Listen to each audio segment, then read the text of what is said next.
आध्यात्मिक नगरी कुरुक्षेत्र में अंतरराष्ट्रीय गीता महोत्सव मनाया जा रहा है और उसका आज अंतिम दिन है। हमने देखा कि गली नुक्कड़ और चौराहों पर संत रामपाल जी महाराज के अनुयायियों की टोलियां लगातार आध्यात्मिक पुस्तकों का प्रचार कर रही हैं। कहीं न कहीं संत रामपाल जी महाराज पर यह आरोप लगता है कि वो हिंदू धर्म की कहीं न कहीं तौहीन करते हैं और अलग ही एक प्रचार लेकर के वो निकले हुए हैं। लेकिन आज हमने देखा कि संत रामपाल के अनुयायियों के हाथ में हिंदू धर्म महान नामक एक पुस्तक है और वो इस पुस्तक का निःशुल्क प्रचार भी कर रहे हैं। ऐसे ही कुछ अनुयायी हमारे साथ हैं और उनसे जानते हैं कि संत रामपाल जी के अनुयायी आज इस पुस्तक का प्रचार जो कर रहे हैं, इसके पीछे उनका क्या उद्देश्य है। जी, क्या नाम है आपका? जी, मेरा नाम निशा है। जी, कहाँ से आए आप? जी, मैं गुड़गांव से आई हूँ। क्या करते हैं जी? जी, मैं एडवोकेट हूँ। आप एडवोकेट हैं और हिंदू धर्म महान एक पुस्तक आपके हाथ में है, इसका प्रचार करने का उद्देश्य क्या? जी, इस बुक का प्रचार करने का उद्देश्य हमारा यही है कि जो आम जनता है उन्हें पता चल जाए कि हिंदू धर्म जो है आखिर में वो है क्या, उसके क्या गूढ़ रहस्य हैं जो आज तक भी हमें पता नहीं है। जैसे कि हम देखते हैं कि जब हमारी ज्ञान गंगा बुक का प्रमोशन हुआ तो पता चला कि हमें बोला गया आम जनता के द्वारा कि ये सनातन धर्म के विरोध में बातें कर रहे हैं।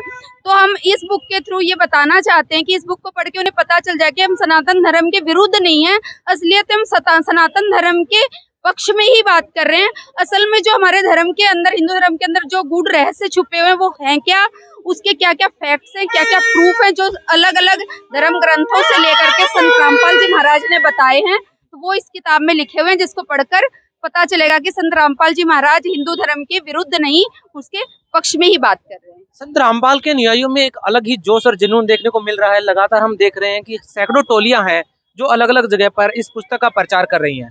आपसे ये सवाल जानना चाहेंगे कि गीता जी को तो सैकड़ों सालों से पढ़ा ही जा रहा है, तो फिर ऐसा क्या है इस पुस्तक में जो आप एक नई पुस्तक का प्रचार कर रहे हैं, गीता तेरा ज्ञान अमृत।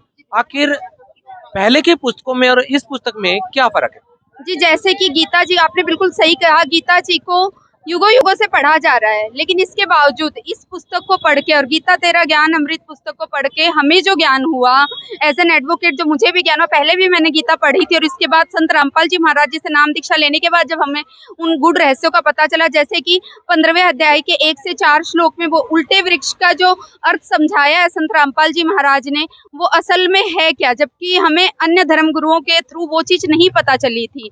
18वें अध्याय के 62वें श्लोक में जो गीता ज्ञानदाता कह रहा है, उसका जो रहस्य हमें पता चला, वो संत रामपाल जी महाराज के द्वारा जो हमें गीता तेरा ज्ञान अमृत दी गई, उसको पढ़ के पता चला। ऐसे ही अन्य भी बहुत सारे प्रमाण हैं जिसका प्रमाण हमें संत रामपाल जी महाराज ने जो समझाया है, उसको विद प्रूफ समझाया है कि असल में गीता ज्ञानदाता कह क्या रहा है और गीता ज्ञानदाता असल में है कौन, वो काल कौन है, क्यों कृष्ण जी ऐसा बोल रहे हैं कि तू उस अन्य पुरुष की शरण में जा, पूर्ण परमात्मा की शरण में जा, जहाँ गए हुए प्राणी कभी लौटकर वापस नहीं आते हैं।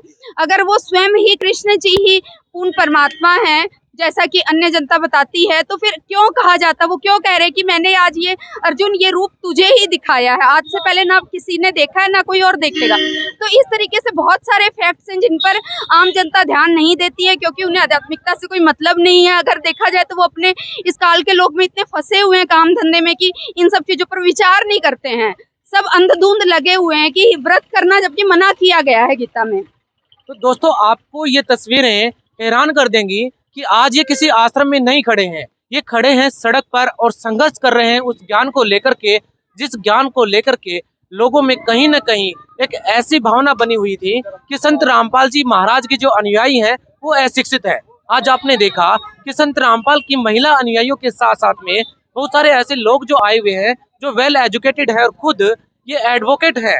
तो इस तरह से संत रामपाल महाराज के अनुयायी सड़कों पर निकल करके लोगों को बताने की ये कोशिश कर रहे हैं कि संत रामपाल जी महाराज जो ज्ञान दे रहे हैं वो शास्त्रों के अनुसार है। और ऐसे लोग आपको बहुत कम देखने को मिलेंगे जो शास्त्रों का हवाला देते हैं, यहाँ तक कि अध्याय और श्लोक भी आप लोगों को बताते हैं, जो अपने आप में हैरान करने वाली बात है। इस तरह की काफी वीडियोस हमने बनाए हैं जो अपने आप में हैरान करते हैं कि संत रामपाल जी महाराज के अनुयायी कहीं न कहीं शास्त्रों का हवाला देकर के जो बात रख रहे हैं वो कहीं न कहीं सच भी है। धन्यवाद।